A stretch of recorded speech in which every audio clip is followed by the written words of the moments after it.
And let's talk about this wild card weekend, Larry, and how it might all shake out. Again, welcome to Wake Up.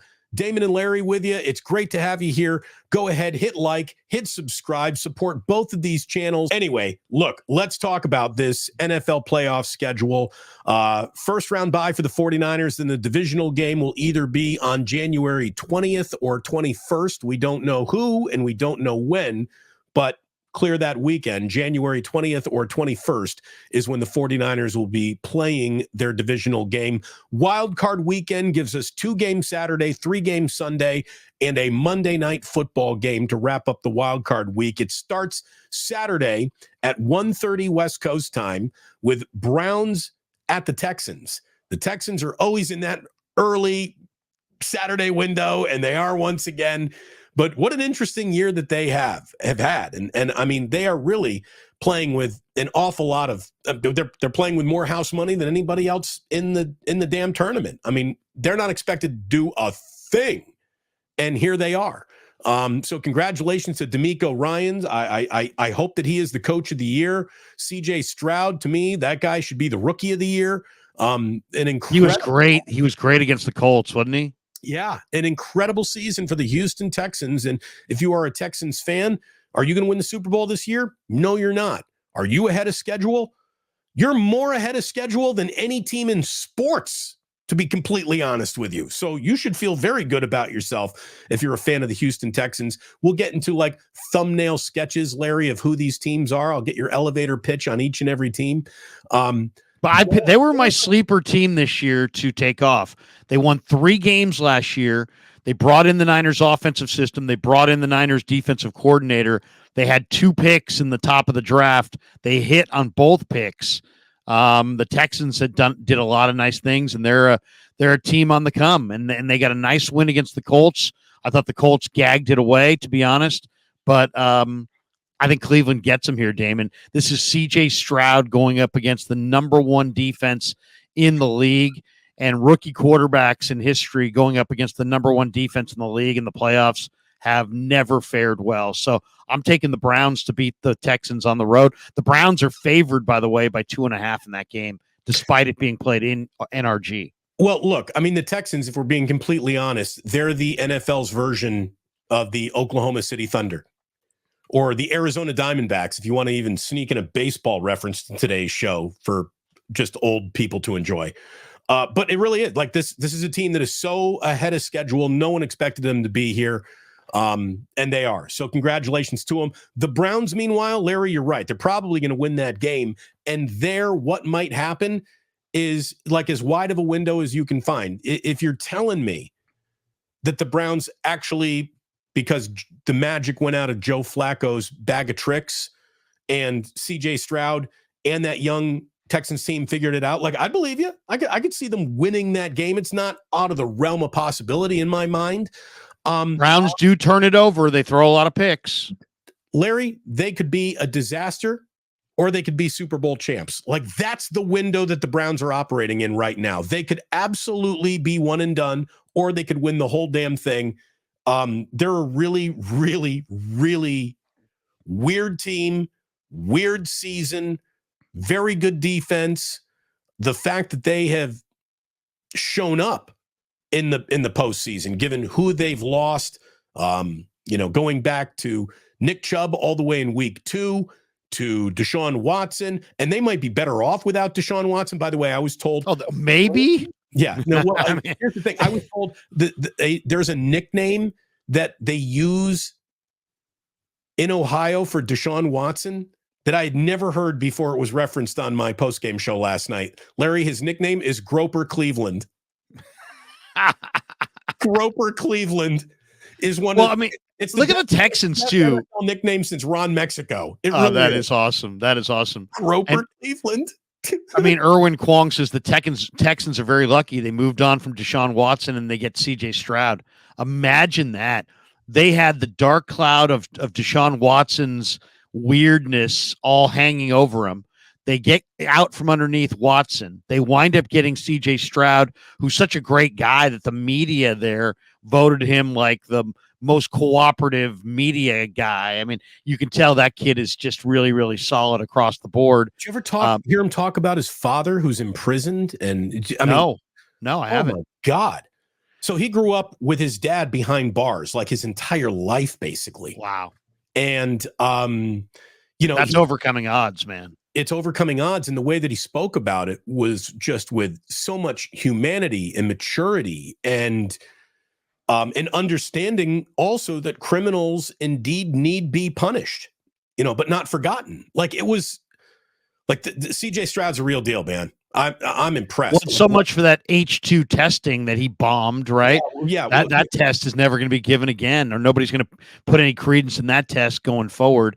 This kid's amazing, and he had several incredible plays in that Colts victory over the Colts, and imagine what Houston would be if they hadn't lost Tank Dell. I mean, they lost Tank Dell, who's a terrific young receiver. But Houston's coming. This isn't their year, but they're coming. Yeah, no, it's how'd he do on the Wonderlick? Dude, Wonderlick my balls. He's a player. That's who he is. He's good. So that's a very interesting first game, followed by Dolphins and Chiefs. Oh my God, what are the Dolphins even doing in this game, right? I mean, you want to talk about gagging away the end of your year? I mean, the Miami Dolphins. Not only that, they lost Bradley Chubb and Jalen Phillips. They have no more teeth on their defensive ends. Their defense is not the same as it was. They went from possible 2 seed to on the road at Arrowhead. They went from home game to you're going to Arrowhead. That is a huge wrong direction for this team to be moving in. And they lose at home to a Bills team, Larry, and we'll get to the Bills and Steelers in a second. But, the Dolphins have beat one team with a winning record all year. I know. Yet we also admit they're pretty good and dangerous, but they're not as good and dangerous as they used to be before the injuries started piling up. And it feels like this good feeling Dolphin season will be coming to an end at Arrowhead. And let's be honest, the Chiefs, Patrick Mahomes has been playing opponents and his own wide receivers all season. Like he's playing against both of those units. And the Chiefs are, if they beat the Dolphins, we're going to find out if Patrick Mahomes can go on the road and win a playoff game on the road. He has been at Arrowhead for every playoff game of his young career, and he's been wildly successful. Now let's see if he can take that out on the road, if they do get past the Dolphins in wild card week. I don't know who to pick here, by the way. I mean, Miami hasn't won a playoff game since 2000. They don't have any defensive ends. Their fatal flaw, according to Bill Barnwell, is that their red zone defense is a joke. Mahomes is 9-2 at home in the postseason. They are going to have to go out on the road, but not for this game. And then Kansas City leads the NFL with 38 drops, 25 of the 38 from their wide receivers. So, I mean, they drop the ball like nobody else. They need a receiver in the worst way. They don't score points at the near level that they were a couple of years ago, or even a year ago. And but Larry, it's the best. They're 3.5-point favorites against a Miami team. It's the best defense of their entire run. Andy Reid, and note, if the Chiefs' offense were just average this year, they would have won 3 more games. Had they just Tyreek Hill's going back to KC for the first time in ever since he left. So it's going to be a big day for him. This game, I don't know who's going to win. I would lean to the Chiefs because they're at Arrowhead and Mahomes is so good at Arrowhead and Miami looks like they're circling the drain. But you know what? All it's going to take is for Miami to put up 21 points and Kansas City's going to have a hard time matching that. Should be a fascinating game. Full layoff from a gambling standpoint, if you don't mind me saying, though. There's a lot more, I think, easy pickings out there than that one. So those are your Saturday games. Browns, Texans, Dolphins, Chiefs. Sunday at 10 a.m., we got West Coast time. Bills and Steelers. Okay, so let's start with the Bills. Because the Bills no one's even thinking about them anymore. 6-6 going into December, and then they haven't lost a game since. And in all the games that they lost, they've never lost one game by more than 6 points all season.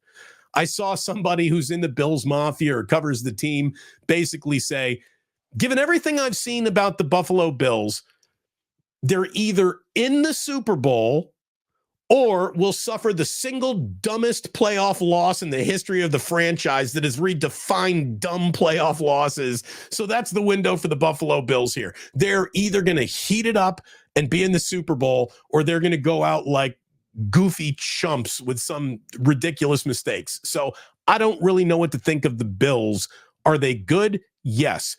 They're also team steps on their own dick, maybe as much as any other football team out there that can claim to be a good football team at the same time. Meanwhile, the Steelers, what can you say other than Mike Tomlin is the single least appreciated great coach in the history of this league, maybe? Every single team, good ones, take on their team. They're like their head coach's persona. The Steelers are very, very much like Mike Tomlin. They're sort of hidden in plain sight. They're pretty good. They've got their flaws. You don't want to mess with them at home. And that's what the Bills have to go do now. I think the Bills are going to win that game. They should win that game. They're going to win. TJ Watt just got hurt, and I don't know if he's going to be able to go. And if he doesn't go, that changes who the Steelers are, not only physically, but emotionally. He is their leader, their captain. Bills are going to probably win that game, but tip of the cap to the Steelers, who, they still don't know what to do at quarterback, and they're in the playoffs. Yeah, I mean, the Steelers are going home. TJ Watt or no TJ Watt. Now, they got Nick Herbig, who's a really good player, and they're really loaded at edge rusher.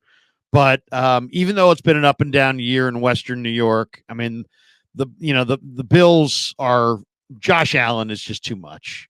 He the only thing about Josh Allen, though, he's played in 8 playoff games in his career. He's only 4-4. But there was a possibility they weren't going to make the playoffs. They answered the bell in the second half against the Dolphins last night. I wonder about Buffalo's defense a little bit on the back end and up front, rushing the passer, but they did get Von Miller back, and we'll see what he's at. The one guy to be aware of for Buffalo that's really coming on is Buffalo's got some young weapons that are really improving. James Cook, Khalil Shakir, the Boise State receiver. It's not just Diggs. Dalton Kincaid is there. He's got some weapons. Buffalo's got a really powerful offensive line. That Dawkins tackle is a monster. Josh Allen yesterday was 30 of 38 for 359. So Allen will throw picks. Buffalo's not perfect, but if you told me it's Buffalo and the Niners in Vegas, I would not be shocked. Sunday at 1:30, after Steelers and Bills is put to bed, we got Packers and Dallas. You want 2 big brands in the NFC? You got them right there. Obviously, the Packers right now have come on late with 3 straight wins to qualify for the postseason. Jordan Love, if this is a guy who keeps receipts, there are a lot of people who owe him lunch or brunch or breakfast or dinner. He has really turned into a guy that all of a sudden Green Bay is thinking we legitimately have our 3rd straight really good quarterback here. Now, is he going to be Brett Favre, Aaron Rodgers? Only time will tell. But Jordan Love is no longer a project. That guy's a quarterback. He's pretty damn good. He had some unbelievable throws yesterday. And if you look at the way he's finished the year, he's got 15-1 touchdown to interception ratio coming home here. Dallas, though, is going to win this game. Dallas is unbeatable at home by a team like Green Bay. They haven't lost all year at home. They're the only unbeaten team anywhere in the NFL, home or road. They're the only 8-0 team anywhere. They're 8-0 at home. So Cowboys, also, like you said, they don't lose at home. And look, let's be honest. Dak Prescott just had one of the least appreciated single greatest seasons in the history of the Dallas Cowboys. Yeah, and also Jerry Jones is doing the smart thing, which he's holding Mike McCarthy's feet to the fire. He's like, you know what? I don't know if Mike McCarthy will be back. We'll see how we do in the playoffs. So, McCarthy won 1 ring with Green Bay. Dallas is not going to win the Super Bowl, but Dallas is going to win this game. I agree with you. Sunday night wraps up 5:00 with a game that will drip with probably more storylines and hype than any other game, given the fact that, hey, the Rams quarterback is now the Detroit Lions quarterback. But more importantly than that, the Detroit Lions quarterback is the Rams quarterback. And the rooting for Matthew Stafford that has followed him to Los Angeles ends when it is Matthew Stafford and the Rams coming in to spoil what is the first home playoff game for the Lions, Larry, in like 30 years. They haven't had a home playoff game. So it's can Matthew Stafford go in and break Detroit's heart? That's the storyline, the way it's all set up. I think that the Lions, God bless them, they're the fighting Dan Campbells. They play, punch you in the mouth football, and they're also the most doubted 12-win playoff team we've seen in a really long time. Can an offensive line by itself with Jared Goff behind them win a Super Bowl? I don't know. I don't even know if they can beat the Rams, quite honest with you. So that's a game that I have trouble handicapping it. The Rams certainly have come on late. This is one of McVay's finest seasons. A quarterback with weapons can get really, really dangerous. We'll see. I really don't know how to even handicap that one. I'll give you a way to handicap that one. Take the over. There's going to be lots of points in that game, I really believe. Detroit, Detroit's defense, they're 15th in the league in total defense. They're 23rd in the league in points allowed. Their pass defense has been a problem. They're 25th in the league in yards per game through the air. They did get C.J. Gardner-Johnson back, but now Brian Branch, the rookie from Bama's hurt. Sam Laporta's knee bent in a really ugly direction yesterday. Yep. And the way he looked, I guarantee you that Sam Laporta is not playing tennis this morning. I mean, he is, I bet you he doesn't get out of bed until Wednesday. That's a hyperextended knee. There's no way. If he plays in this game, he's a bad A. I will say this, though. Laporta is, people are like, well, he's like, the next pretty good Iowa tight end. He might be the best of them. I mean, I love George Kittle as a blocker, but George Kittle ain't the receiver this kid is. Sam Laporta is a hell of a receiver. I think Zach Ertz may wind up signing today in Detroit. But then, the one thing about Goff, and the numbers showed it, Barnwell had it in his article this week, Jared Goff passer rating, when you look at him as far as his QBR with and without pressure, it goes from 66.8% without pressure to 24.7% with pressure. So all you got to really do is pressure Goff, and I think you got a great chance to beat the Lions. But, man, Jahmyr Gibbs, Montgomery, Laporta if he's healthy, Amon-Ra St. Brown got snubbed for the Pro Bowl, but he's legit. And they've got major weapons, and Chauncey Gardner-Johnson back.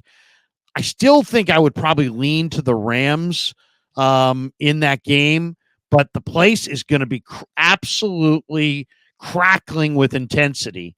Detroit has been waiting for this for decades, and I get a feeling that Detroit's going to beat the Rams, even though it's like the chic pick is Rams, and I've been saying the Rams are going to beat Detroit, but the more I think about it, the more I think, you know what? Detroit's on a magic carpet ride, and it's going to end, but this is going to be the one that brings them all back. That 15-foot putt that you sink that brings you back on the golf course. This is going to be the win that they say, well, we got that win in the playoffs over the Rams. This is going to make the winner end quicker in Detroit. I think Detroit gets this win. The more I think about it. Doesn't matter if you have one ass cheek and three toes. I will beat your ass.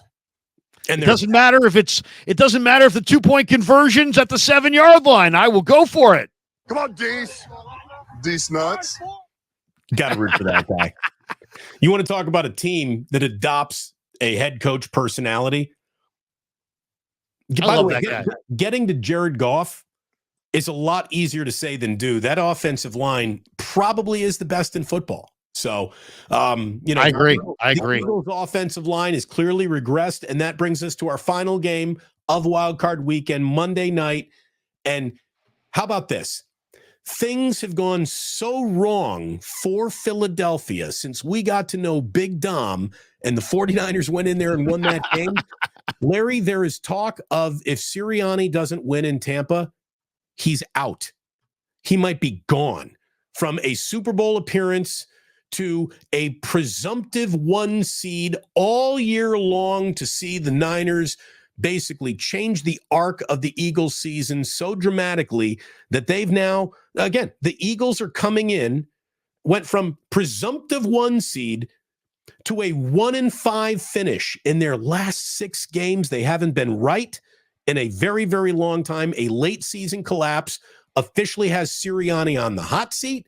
If we know anything about Philadelphia, is that town can put more bad, negative juju in the air than, any city in America can put more negative vibes in the air when it comes to Philadelphia and its sports. Meanwhile, the Baker Mayfield Bucks, that's a really good football team that had Tom Brady still been their quarterback. They're getting a lot more buzz. This is their 3rd year in the row winning that division. Now the division is full of hapless, uncompetitive franchises. When you got, a bad Carolina team, Saints and Falcons are 2, stepping on their own dicks, first ballot Hall of Fame franchises right there. So in a very mediocre division, the Buccaneers found a way to rise above that mediocrity, not greatly, but just enough to get a home playoff game. And, what a year for Baker Mayfield when it's actually all said and done. That team, that is a team that is playing with house money. And I think they're going to beat the Eagles, Larry. Dude, the Eagles suck right now. Scott Van Pelt said it on SportsCenter last night. What the hell do they do well at this point? You always here. I'm going to share the screen. Here's Sirianni. When a coach, you tell me if this is the face of this is the same guy who was mugging for the cameras and had all kinds of swagger. Now listen to him. Here's Sirianni at the presser. You tell me if they're going to win this week. What do you see now? Losing 5 or 6 that keeps that belief for you? Yeah, none of us are quitters. We all get up off the mat when we're down, and we get up and we keep going. When you get hit in life, when you get hit in football, you got 2 options. You can stay down, or you can get the F up. And I know this group is fighters. I know this group will get up. I know that we've all been through things in our life that we've all had to deal with shit, and we know how to get up. And that's why we're all sitting in this room. The same message that I talked to the guys about last year, going into the NFC Championship game about, not only are we physically tough, we're mentally tough, and thinking about all the stuff that you've been through in your life, and why you're in this seat right now. There's the same message I would say right now, when you're going, not only when you're won 15 games like we did that last year at that time, but also when you're on a 5-game losing streak. Because, and so it's nobody's quitting on this team, because that's the reason all these guys are in that locker room, because they know how to freaking fight. The coaches know how to freaking fight. The players know how to freaking fight. The staff know how to freaking fight. And so we'll just get up and we'll fight again, and we'll see what happens next week when we put everything we got into it. And we've been putting everything we got into it, but we're going to put everything we got up into it this week, and we'll see what happens. What's he supposed to say? They're going home, man. They're going home. When you start dropping F-bombs at the presser as the coach, you're going down. They were 10-1. They're 1-5 since. They got beat by the Giants, ruined by the Giants. They get beat by the Cardinals. A.J. Brown is not going to be healthy for this game against Tampa. Hurts his finger? His finger is screwed up.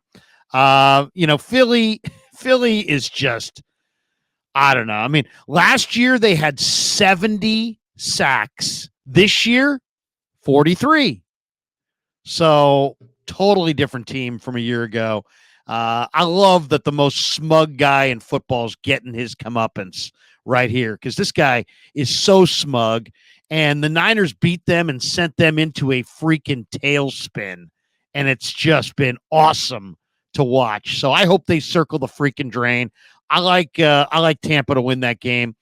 Eagles are 2.5-point favorites as the 5 seed on the road, but I'll take Tampa. Nobody likes Tampa. Nobody talks about Tampa, but Tampa doesn't have psychological problems. The Eagles are a broken team right now. They're not going in there without A.J. Brown and with a Hurts and having just, I mean, it's like, do you think that the 1-5 is a mirage, or do you think that they've been trying and failing? I think they've been trying and failing. I think they'll try again this week and fail again this week. I'll take Tampa. How about that? Who would you fear more coming into Levi's Stadium? The Bucs or Eagles? Well, I have respect for what the Eagles, the Eagle group that got to 10-1, but I mean, they have no idea what they're doing right now. They're lost defensively. Sean Desai was a circus. They replaced him with Matt Patricia. It hasn't been any better. I don't know if you follow Emmanuel Acho, but Acho did a film breakdown of one of the Giants' touchdowns, and they're like, who's covering this guy? I mean, they had a busted play. It's one thing to have busted plays in the preseason, bad run fits against, the Raiders or something like that, and they take off for an 80-yard run. When you're having totally broken plays and busted plays in week 17 and 18, you got problems. And Hassan Reddick is a pass rusher. Yesterday, they're dropping him into coverage. I mean, it's like they are lost defensively. They just lost their best weapon. They're going home. So the 49ers are awaiting whoever reveals themselves to be the lowest remaining seed in the NFC. That's who their opponent is going to be. Larry, are you picking a path here? Who do you think comes to Levi's Stadium as the lowest advancing seed? Tampa. Yeah, I think Tampa is going to be here. And I think the Niners will handle Tampa. I think as much as I think the Rams can beat the Lions, I don't know. Something tells me the Lions will have enough to get over there. I think Green Bay has a shot to knock off Dallas, but I think Dallas ultimately will win that game.